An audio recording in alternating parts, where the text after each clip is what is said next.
Welcome back to the PS Pub. Grab yourself a drink as I'm rocking a Mickey's for today's game. Truth be told, by the time today's game was released, I was already out of high school. But even if I was the target age demographic for this game, honestly, it would not have appealed to me. So I go into this review knowing full well that this game was never particularly targeted at me. That being said, I do want to give everything a chance, and that includes today's title, Hannah Montana Rock Out the Show. Hannah Montana was extremely popular in the late 2000s, so in a way, like I am with Dynasty Warriors PSP, I know a lot of people would be nostalgic for anything Hannah Montana related, and possibly even this game as well. So I do want to give this game a fair look despite my own personal tastes. I will also say up front that I was never super into rhythm-based games, even at the height of their popularity. We had Guitar Hero 2, and I played that a little bit, and a job I worked at way back in the day had Rock Band, and I played it like once or twice probably. So my exposure to rhythm games is limited at best, and if there are elements in this game that come directly from other rhythm games, I'm probably not going to notice as a forewarning. I think even probably the most I played was like Flash Revolution, if I'm dating myself a bit there, but you get what I mean. Regardless, let's dig into Hannah Montana Rock Out the Show, and let's see if it would be worth going back to today for nostalgic purposes and it as a game in general. Hannah Montana Rock Out the Show was a PSP exclusive. However, it was released mostly in conjunction with the Hannah Montana movie, which released on April 10th, 2009. There was also a movie tie-in game released for the 3DS, Wii, PS3, and 360 entitled Hannah Montana the Movie, but neither the movies nor the tie-in games share anything to do with the PSP title today. Just brand promotion and timing, I'd assume. Originally, Hannah Montana Rock Out the Show was released as a bundle pack on April 21st, 2009, a few weeks after the movie release, and this date comes via an old Amazon listing, as there isn't any other dates aside from the single release, which I'll get to in a moment. This bundle included a special edition Hannah Montana PSP, the Lilac PSP that was purple, and it has the designs on the background that I'm assuming pertain to the show in some sort of fashion. A UMD with 3 episodes on it, and a copy of Hannah Montana Rock Out the Show. I found an old listing on the Amazon that showed the PSP bundle went for about $280 at the time. I actually have a slight memory that was unlocked as around this time I worked for Circuit City and remembered seeing this bundle. I actually want to cover these special PSP bundles a bit more in depth in the future, as there are other games that got this special treatment as well, and I think it's pretty cool overall. Anyway, if you go on eBay today, you'll have little trouble getting a copy of not only the game, but the UMD episodes as well. However, I couldn't find any sealed copies of the bundle itself, but there was one listing for all the pieces, box included, that was going for a little less than $1,000. So if you are a huge Hannah Montana memorabilia collector, it is out there, but it will set you back quite a bit. The game would release without the bundle on August 9th, 2009. This would be the 4th and final Hannah Montana game released, as a 5th game was in development but was canceled before release. I'd imagine this was the case as Miley Cyrus would break away from the Hannah Montana persona and strike out on her own right around this time. The point being here was that Hannah Montana's brand was so strong that they knew these special edition PSP bundles would sell. But how was the game, or rather, what was the game? Booting up Hannah Montana Rock Out the Show for the first time, we're hit with this admittedly awesome funky song on the title screen that spans across all the menus in the game. The song is just a musical loop of pumping up the party now without lyrics. I found this out after jumping over to Quick Start, as initially it's the only song unlocked until you progress further in story mode. I'll also mention here that I'm not going to be able to show you guys a lot of the songs, as most of these copyrighted by Disney, but the tracks here I think do a good job overall representing the Hannah Montana brand.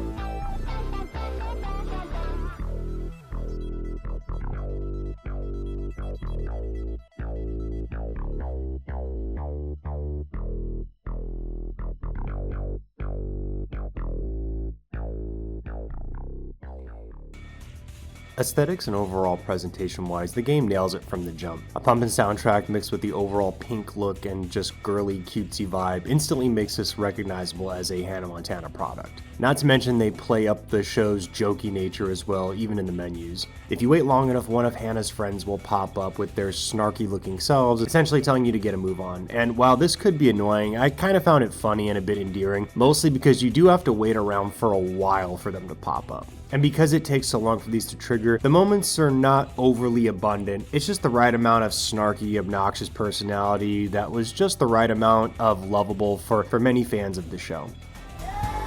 What are you waiting for? Let's get this party started! Everything down to the sound effects, voice acting, and music samples are all high quality here. In terms of its presentation, Hannah Montana Rock Out the Show accomplished its task.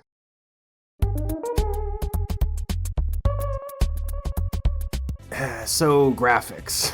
I'll just state the obvious and talk about the elephant in the room here, but the in-game models today look a bit horrifying. Hannah Montana looks a bit like a cross between a duck-billed platypus and an orangutan because of her long arms and the way she walks around on stage. The dance moves and animation here are pretty hilarious to look at in motion. The weird air humping procedure, the lack of fluid motion, it's kind of artful in its own way, being simultaneously one of the worst and best things about the game, both for the reasons you'd expect. The in-game models and animation aren't great to say the least, but they do resemble Hannah Montana and what I guess a typical Hannah Montana show would be. And truth be told, for the time, these weren't the worst looking models in a video game, and if you were a fan of the show, I think it did its job well enough, as you more likely than not were looking for the Hannah Montana experience, and I can definitely say you get that and then some here. While it would probably be easy to fill a full video just talking about the graphics, I think they do their part well enough here and give fans of the show what they were looking for, all riffing on the models and the way the characters look aside.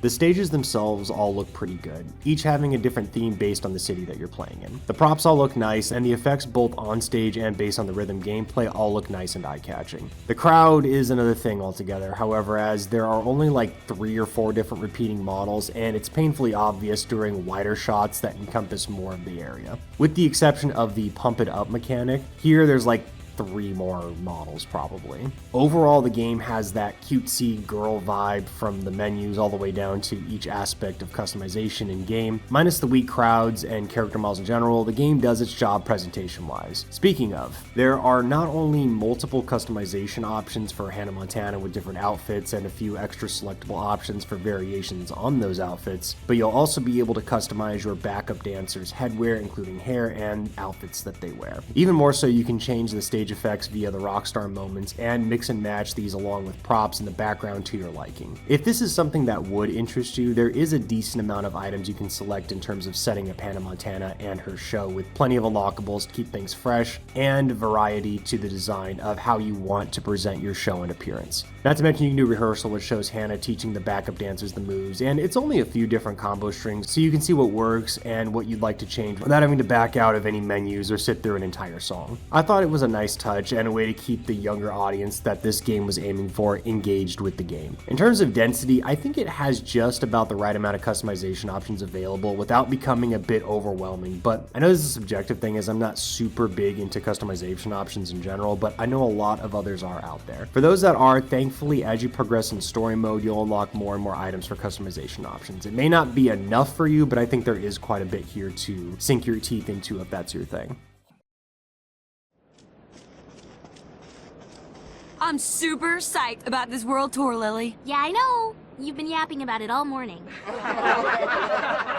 Dad's worked so hard planning this tour, I couldn't do any of this without him. Where is he anyways?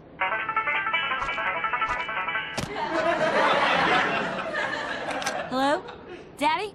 Are you here yet? No, and I won't be. Listen, I have some bad news. I caught some nasty bug that's got me sicker than a chicken from eating Jackson's apple pie. I'm not gonna be able to go on tour with you.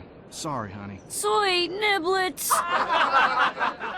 For the story, Miley's going on tour in Hannah Montana Rock Out the Show. Unfortunately, at the airport, she finds out her dad, Robbie, is sick with some sort of flu and will not be able to be her manager for the tour. He sends her brother Jackson to act as her manager throughout the tour. So the story sees Miley, Lily, and Jackson travel around the world, designing their shows and giving the fans what they want.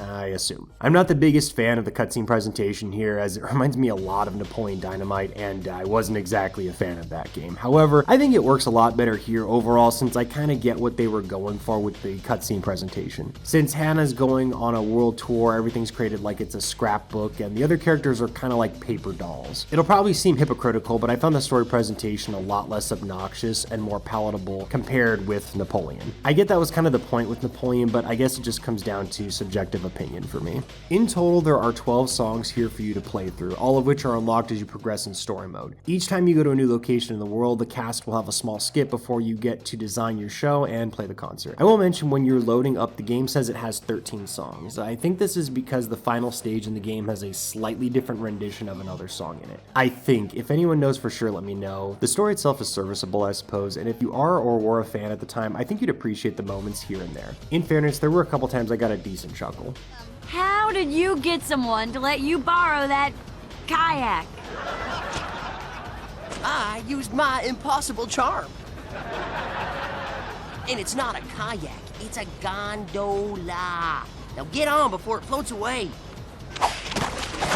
How fun! How cultural! How Ew! The game is fully voiced over with all the show's cast reprising their roles here and there, and I think they did a good job. Again, I think you'll get a kick out of the skits and personalities if you are already a fan. Slight spoiler here, so if you're trying to avoid that, well, here's your warning. But after completing the Mumbai show, Hannah will receive a phone call from her dad, and you'll find out you're going on an encore tour, which takes you back to previous locales, but with new songs to play. For those that saw my Rengoku review, you can understand why I had a slight PTSD moment from this. But it's not too bad, and adding in the new songs helped to ease a lot of that particular pain. You also do stop at 2 other locations, like Mexico City as an example, so it's not just a simple replay of what you did prior, emphasizing the use of your new customization options. In terms of the core gameplay, song pacing works in rounds. At the break, a timer will pop up with various performance icons, and the game will cycle through them automatically. You can either wait for the timer to run out and you'll just go to whatever is landed on, or you can press the X button to choose. There is quite a bit of variety in terms of gameplay. Yes, it is a rhythm game, but as you progress in the story mode, you'll slowly be exposed to more mechanics, and I appreciate the devs here trying to keep things fresh as you progress through the story. The pacing is nice as well, so that new players to the game wouldn't get bogged down by a million different gameplay mechanics, which again is commendable. The process is gradual and the pace is pretty strong. The main mechanic that is used the most often in the game is the hit zone mechanic, which is essentially your rhythm game button presses. The difference is depending on which musical instrument or performance style you pick in the game will determine what buttons you'll press. These specifically are delegated to Hannah singing, air guitar, drums, and keyboard. We also have backup dancing, which essentially acts the same, albeit you need to press the analog stick in the right direction in sets of 4 as prompted in the game. Finally, there is the pump it up mechanic, where you'll need to run to different points on the stage and press the button displayed under Hannah to pump up the crowd. Although it seems like a lot, you'll only need to pump up each of the 3 sections 3 times, so you don't have to worry too much here. At the end of each song, you're graded on the different mechanics in game: performance, stage, and costumes. The goal is to get 100% total in order to collect a butterfly. You can fail a mission if you don't perform well. This only happened once when I put the game down just to see what would happen, to be honest with you. However, you're allowed to bomb in the presentation department and still get a pass. Either way, you'll still receive more rewards and customization options at the end of each song.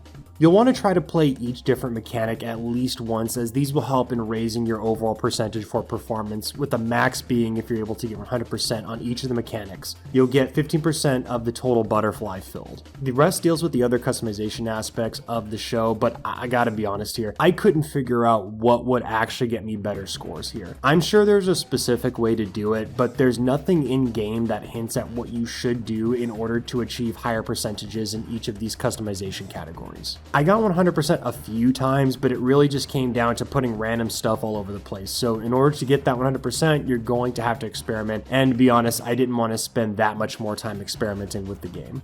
There's not much more that I can say for gameplay and story here. It's a pretty standard rhythm game for the time, with a semi-interesting take on different mechanics. But like I said previously, if you were /are a fan of the show, there's a lot to like here with the different Hannah Montana songs and customizable elements in the game. So if you like the songs and general gameplay loop, there is a decent amount of replayability here as you attempt to collect every butterfly for the songs available. There's a small achievement system here in the form of awards, which you can view in story mode. It's pretty much what you would expect here, like 35 queues, play 25 concerts, etc, etc, etc. They don't do a whole lot, but it is sweet that they thought to add this in the game. Last thing I'll touch on is the extras, which allows you to share and receive performances with a friend. There's a link that would take you to radiodisney.com and the Hannah Montana website. You can also view the cutscenes in the game as you unlock them, but probably the most interesting to me was the addition of the DLC for the game. Obviously, it's unreachable now, however, I was curious what it could be. Luckily, the answer was only a quick Google search away. On PS Deals, there is a listing here, and you can see that it's mostly just cosmetics. I won't show it here, but it also looks like the DLC was preserved and backed up online in ROM format if you are interested in downloading that.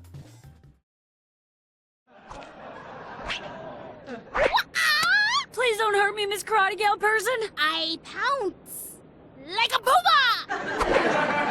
I'll do it if... Hey, I know that voice. Uh-oh. If I'm being completely honest, I had more fun researching the game than I did actually playing the title. It was cool reliving the whole bundled PSP era of games and learning about all the special edition stuff that fans of the series would have been able to acquire. That being said, the game itself is mostly forgotten. Even Metacritic itself lists it as a TBD in both the critical and user score points. However, the few critical scores give it a score right smack dab in the middle, citing mostly that the game is short and, to quote IGN, mind-numbing easiness. And while I can understand this, and I'm not trying to cape for Hannah Montana here, I think both reviews on Metacritic are being a bit harsh. So for me personally, if I had a time machine and had a sister or daughter or something who liked Hannah Montana, I'd definitely get this for her. However, grading it as a standalone UMD, I'd say it's about a 6. The PSP bundle with all the extra accessories and such would bump this up to a 7 for me if I would have been reviewing this back in 2008. If you were a fan of the series or had a family member that was a fan of the series, there's a lot to like here, and that sweet PSP bundle would have made it worth it if you were a fan of the show, or getting this as a gift for a family member. For the record, I left it as a 6 on Metacritic though, because this is just a standalone UMD, and without the bundle, the game is slightly above average. It would be easy to go into this one just wanting to hate it and to talk bad, to be funny, and to try to act cool because it's a rhythm game from the mid-2000s based on a Disney Channel property. Like I said, it's not really made for me, but if you're going into it from a nostalgic lens as a fan from the time frame, Jesus, I feel like I'm a circus performer jumping through so many loops here to give this game a sort of recommendation, but there's a lot to like here, especially with the learning curve being as gradual, easing players into the mechanics so that they can tackle tougher challenges later on. The models and animations might not hold up well at all, but the customization, songs, and experience, however, would keep a fan of the show happy and satisfied. And I imagine if you had this game back in the day, you'd get a kick out of playing it again. So if you've been on the fence about revisiting this game from your childhood, I say take the leap and you'll be surprised at how well it stacks up. Please make sure to like and comment what other games you'd like me to see and cover, and what your favorite or least favorite part of this game was.